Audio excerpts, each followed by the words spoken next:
Radio Woodstock 100.1. Donald Fagen with work from his solo album.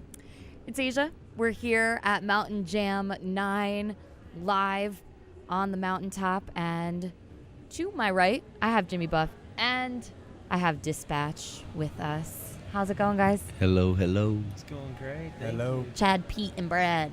Hi, guys. Yeah. How are you? We're doing so good, thank you. Pete, now you've been here before. You came to play this as Pete Francis. I did. This is a really special festival, and it's so cool that it's a gorgeous day. So you remembered coming? You remembered it was like 5 years ago. I don't, I know. You know, this one, We're getting older. I guess hanging out on a mountain in the summertime is pretty righteous. I've been listening to. You've got a new double live record out called "Ain't No Trip to Cleveland" Volume 1, recorded in a lot of places, right? It was. Yeah. And in between one of the songs, one of you guys says, "Thank you, New Jersey, for having us. This is a beautiful place to play." And I thought, wait till they see Mountain Jam.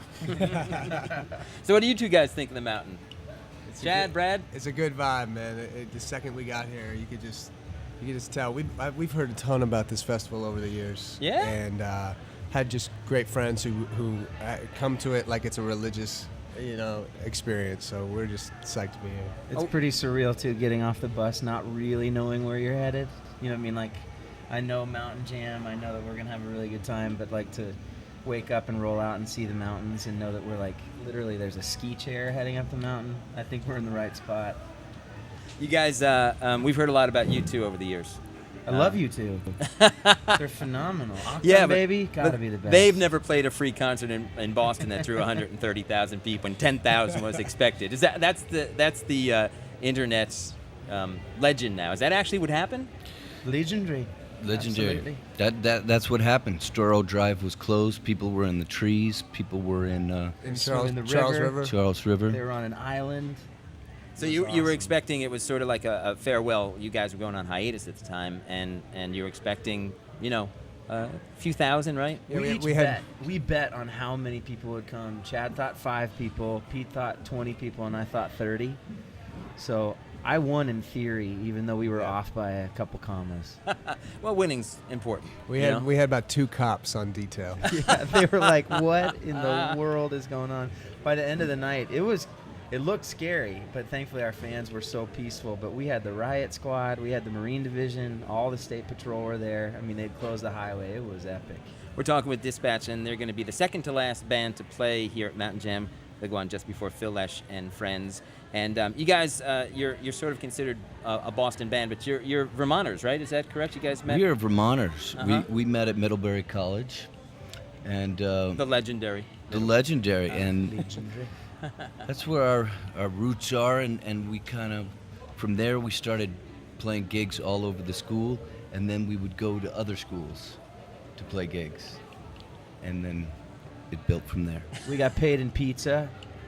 It was like really old pizza at first. Well, that's the currency of college, and it isn't was it? kind of like pizza with 1 topping, and then by like when we were really good, we got to order like 4 toppings. It was fresh. Uh-huh.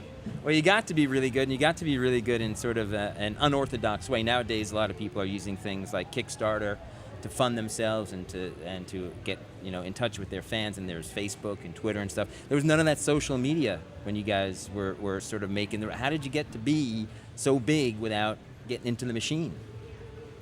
Well, I guess initially a lot was word of mouth, and then we were lucky enough to come across this thing called Napster, which we had no idea what it was, but people were getting our tunes, and it was spreading to places like as far away as California. And I'll never forget, we played a gig at Pomona College for a Halloween party, and 1,000 people showed up singing the words to a few of the songs.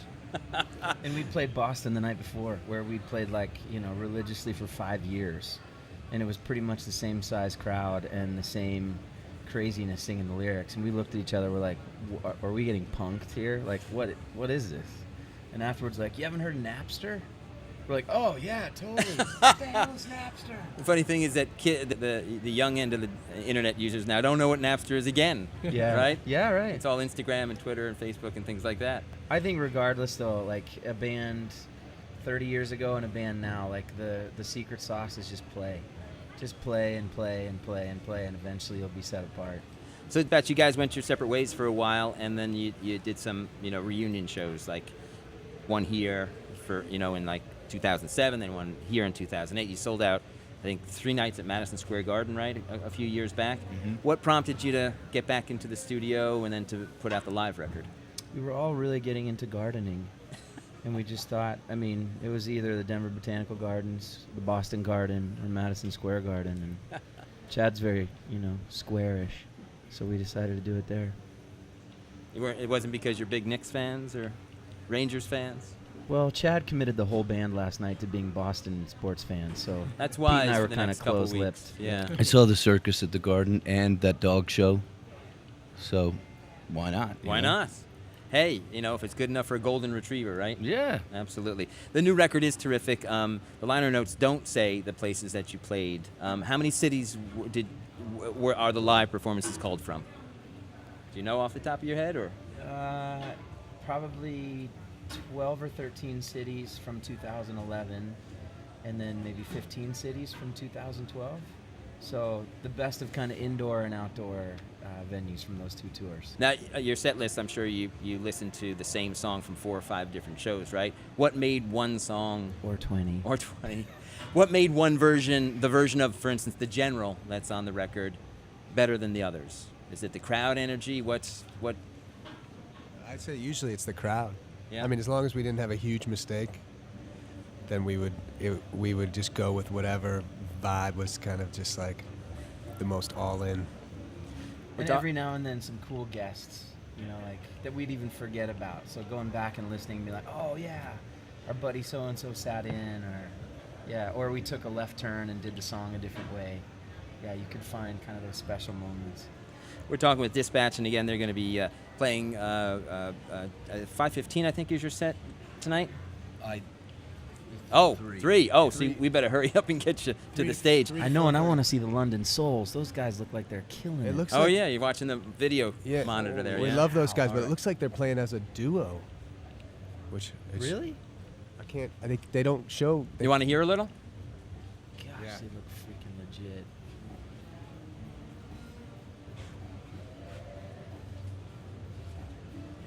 If that is a duo,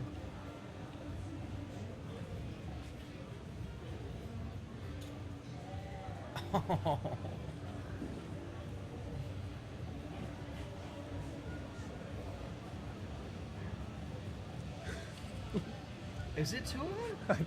I think I don't know. It doesn't look like you. Oh, that's ridiculous. That's and Wow. let me do the picture for people listening to the radio right now.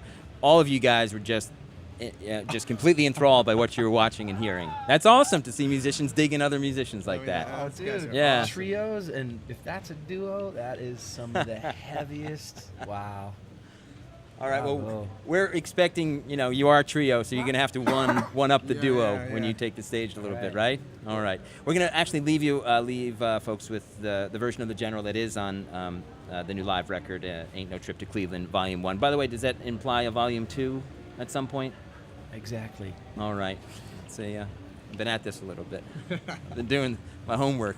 And on this version, you actually have one of those special guests. It's Jake Clemens, right? Yes. Nephew of the big man Clarence. Yeah. And this must have been recorded, is it right around when Clarence passed? Because there is a shout out. I think it was within 3 or 4 months. Yeah. Yeah, it was still, Jake's a dear buddy, and I know it was still really fresh in his mind, so. Does he get you tickets to Springsteen now that he's in the band? Yeah, I actually had tea with Bruce a couple months ago in Denver. One of the most surreal experiences of my life. He seems like a pretty down-to-earth guy. Tea with Springsteen, he's awesome. Yeah? Awesome dude. Well, that's great. Well, that Yeah. is a lifetime The experience, boss. isn't it? The boss.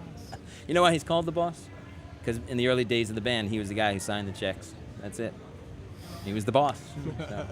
Tell me about The General before we play it, Pete. Tell me the story. It's kind of a compelling story. It's a general who has this moral It's moment of awareness. It's a great story, and I remember the first time Chad played it for me. I'm going to hand the mic over to Chad. Oh, I'm sorry, Chad. You tell us the to let story. you tell Pete us. could tell you just the Yeah, same. it was as a. Oh, sorry.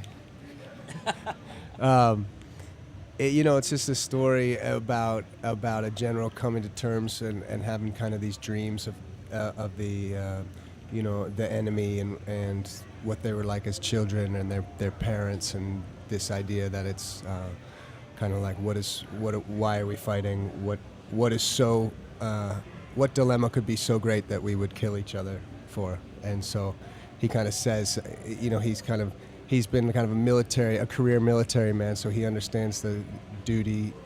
So he kind of orders his brigade to step down and hit the showers while Pack up, go home. he goes in alone.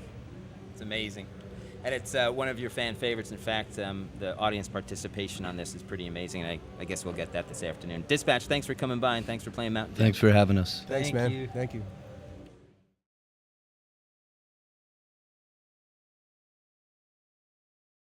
Amy Helm musically, you've of course a member of the Dirt Farmer Band, the Ramble Band, Ola Bell, and now we understand you're making a record as Amy Helm. Yep, I'm finishing up. Byron Isaacs has produced my my first solo. They make the show. That's hardcore. Let's face it, we're sitting around, we're inside all day long. Yeah, that's right. We're eating great food here that you have for us. We walk out People on are the stage. peeling grapes and That's- feeding you. Oh, that's right. We're in backstage. here. Come We're on. eating arugula salads. It's all about the people in the mud.